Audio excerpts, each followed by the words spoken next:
안녕하세요. 두드림 성형외과 이세빈 원장입니다. 코 성형 후 숨쉬기가 어려워지는 경우가 있어요. 많은 경우 내비 밸브라고 부르는 부위가 좁아져서 그렇게 되죠. 이런 경우에는 펼침 이식, 쐐기 이식이라고 부르는 수술 방법이 개선에 큰 도움이 돼요. 펼침 이식, 쐐기 이식은 내비 밸브의 손상에 의한 코 막힘을 개선하는 것 외에도 다양한 기능을 할 수 있어요.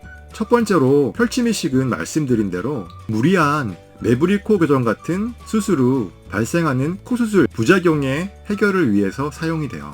여러 가지 이유로 인해서 콧대에 역 V자 변형이 생겼을 경우 펼침 이식을 사용해서 콧등의 미용적인 개선을 이룰 수 있어요.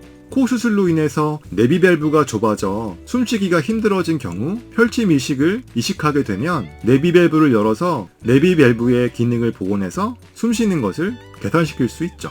두 번째는 비중격 망곡의 개선에 사용될 수 있어요. 많은 분들이 비중격이 휘어있는 비중격 망곡증을 가지고 있죠.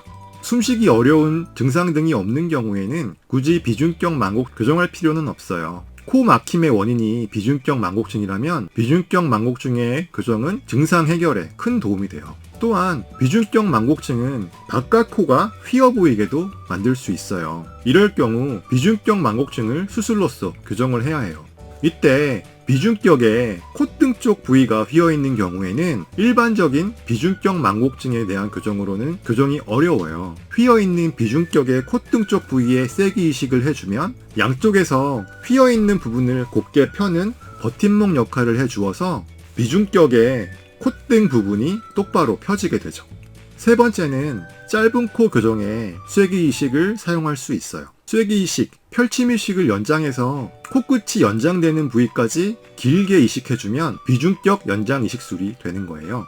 이렇게 되면 코가 휜 경우나 내비 밸브의 손상으로 인해서 코가 막히는 증상들을 교정하면서 동시에 짧은 코가 있으신 분들은 두 가지 문제를 해결할 수 있는 거죠. 펼침 이식술, 쐐기 이식술은 수술로 인한 코의 구조적 변화, 비중격 망곡증, 짧은 코를 교정할 수 있는 다양한 목적을 가진 수술이에요. 실비보험을 지원해준다는 목록하에 이비인후과에서 펼침 이식이 남용되고 있어요.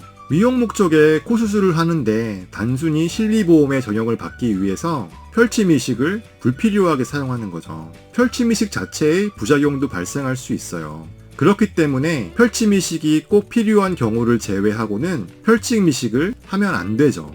실비보험을 받기 위해서 펼침 이식을 받는 것은 권할 수가 없어요. 구독과 좋아요는 사랑이래요. 저의 이야기가 도움이 되셨다면 구독과 좋아요 알림까지 꼭 눌러주세요. 이세빈 성형랩 의학박사 두드림 성형외과 이세빈 원장이었습니다. 감사합니다. 안녕.